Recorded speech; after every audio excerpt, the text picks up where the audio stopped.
سترګې کچکول که دیدن واخلا ملنګ یار په بانا راغلی یما زه دې په دوو سترګو مین یم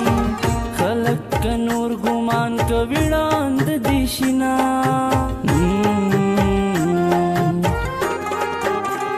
د تورو جنګ وی چې مې وکړې د سترګو جنګ دی وارخطا ولاړ یما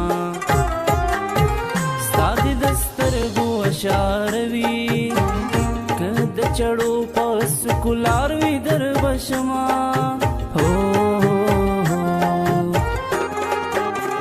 د هر چا خپله خپله خوښه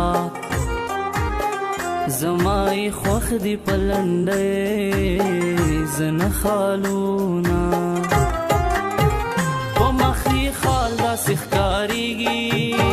لکه چې په یو تالونګ پرېوتې وینا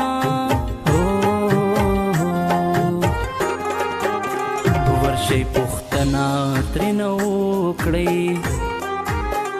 چې زما نوم ورله ورځي که هېر دې یما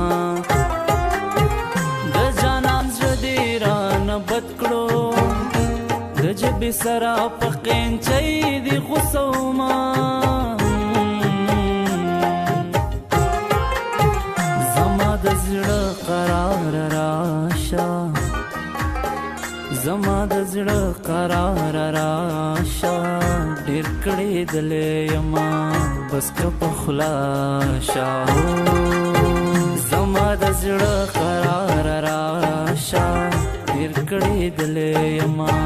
بس که په خلاشه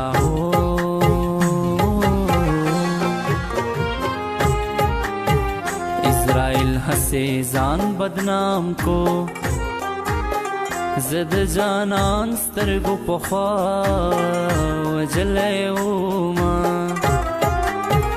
زما په حق کافره یاره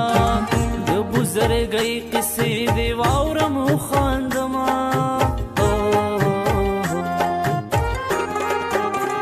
چې به پې کور مهلت ښایسته هغه ځوانان مسافرو خوړلی دینا مسافرۍ نه په خیر راغلی اول غیږ درکم که د جیب ولاټومه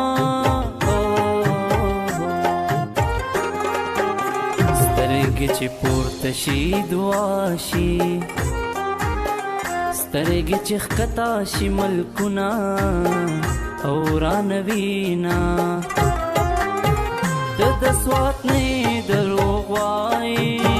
نه دې رنګ سپین دی نه دې سترګې غټې دینا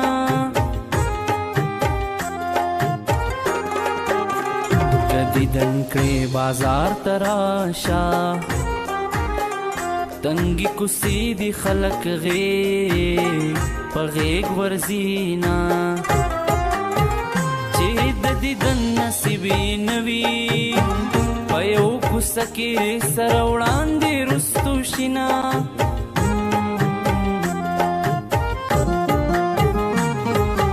یو بنګړی دې مات شو څه دنیا خورانه نه شوه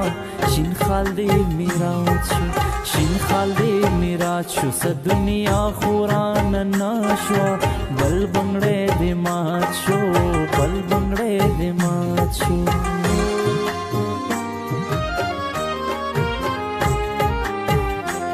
علم یو تر بل زارېږئ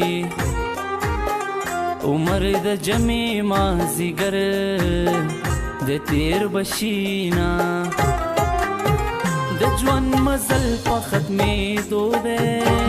جانان راشه آخري سلګۍ مې دینا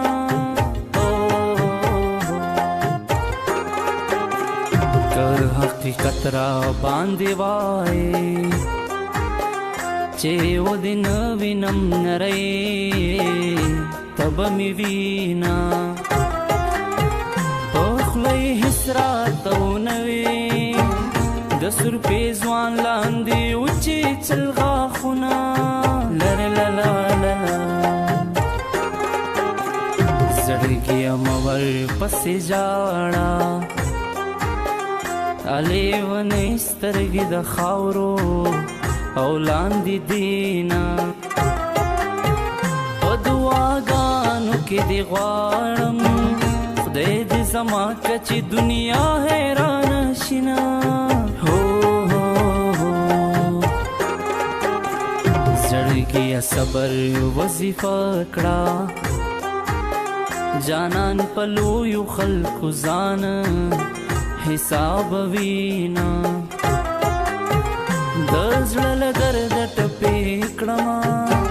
چې یا قربان کړم هغه شنه خندا شینا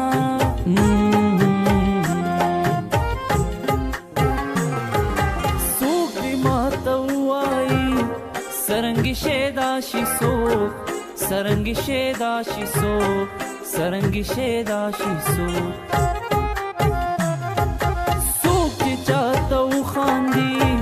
ولی پخندا شي څوک ولی پخندا شي څوک ولی پخندا شي څوک